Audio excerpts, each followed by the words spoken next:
Assalamualaikum warahmatullahi wabarakatuh. Salam sejahtera bagi kita semua, Bapak, Ibu, dan saudara-saudara sebangsa dan setanah air.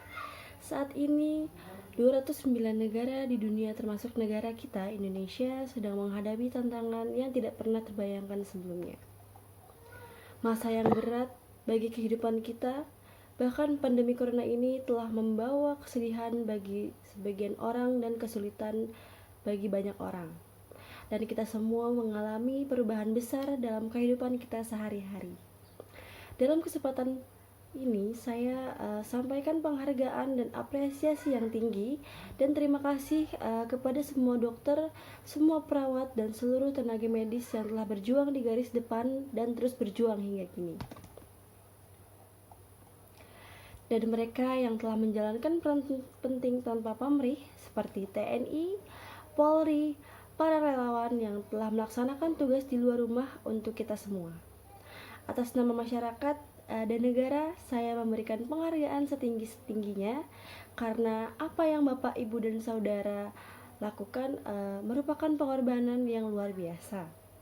Saya juga ingin mengucapkan terima kasih kepada Bapak, Ibu, dan saudara-saudara yang telah tinggal di rumah karena dengan berada di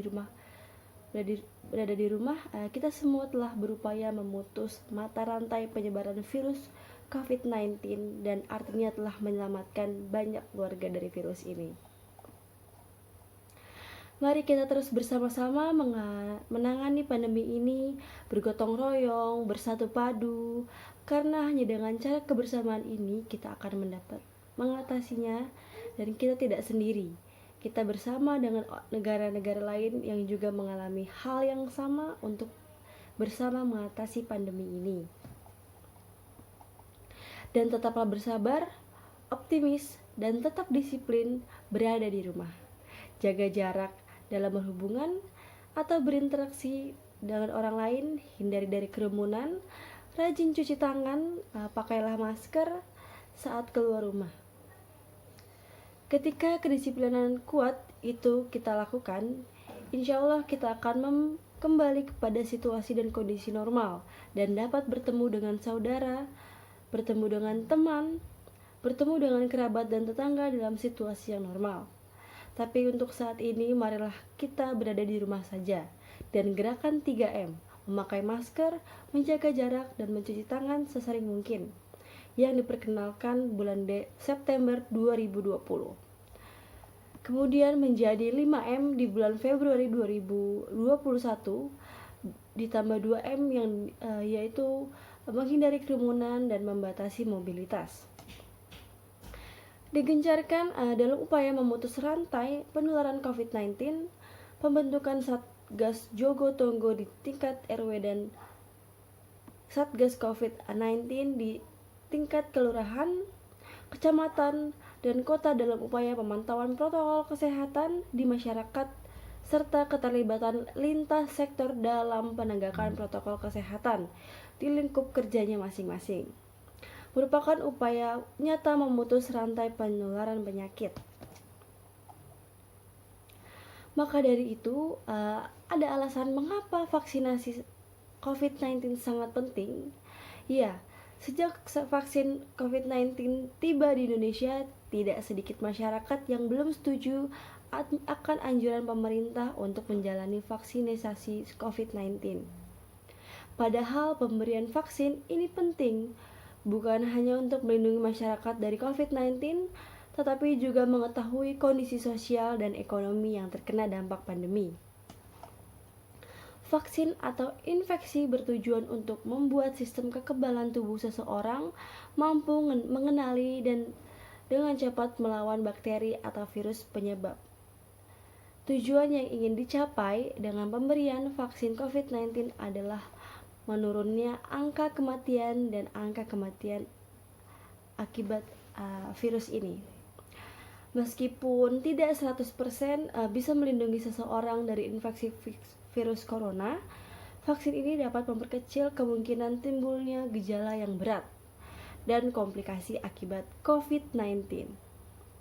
Selain itu, vaksin COVID-19 bertujuan untuk mendorong terbentuknya herd immunity atau kekebalan kelompok. Hal ini penting karena ada sebagian orang yang tidak bisa divaksin karena alasan tertentu. Orang yang tidak disarankan untuk menerima vaksin atau tidak menjadi prioritas untuk vaksin COVID-19 antara lain seperti anak-anak atau remaja di bawah umur 18 tahun dan orang yang menderita penyakit tertentu, misalnya diabetes atau hipertensi yang tidak terkontrol. Jadi, dengan mendapatkan vaksin COVID-19 ini, Anda tidak hanya melindungi diri sendiri, tetapi juga orang sekitar. Anda juga belum memiliki kekebalan terhadap virus corona. Dan penting untuk tetap menjaga daya tahan tubuh, vaksin COVID-19 memang dapat membawa banyak bermanfaat dengan melindungi kita dari infeksi virus corona. Namun, perlu diketahui juga bahwa vaksin ini tidak diberikan kepada orang yang sedang sakit berat atau sudah terinfeksi virus corona. Jadi, kalian juga harus pastikan untuk selalu mempertahankan daya tahan tubuh kita, baik menunggu giliran untuk diberikan vaksin maupun setelahnya. Seperti sebelum vaksin kita harus makan terlebih dahulu. Hal ini karena dengan imunitas tubuh yang kuat, kita tidak akan mudah sakit sehingga kebugaran tubuh tetap terjaga. Beberapa cara untuk meningkatkan daya tahan tubuh adalah mengonsumsi makanan bergizi, rutin berolahraga, mengelola stres dengan baik, serta istirahat yang cukup. Selain cara-cara tersebut, kita juga bisa mengonsumsi produk herbal yang dapat meningkatkan imunitas tubuh. Beberapa jenis herbal yang kandungannya dipercaya mampu memperkuat daya tahan tubuh, seperti daun kelor, kunyit, dan meniran hijau. Di samping daya tahan tubuh, kita perlu tetap menerapkan protokol kesehatan, baik selama menunggu giliran untuk divaksin maupun setelah mendapatkan vaksin.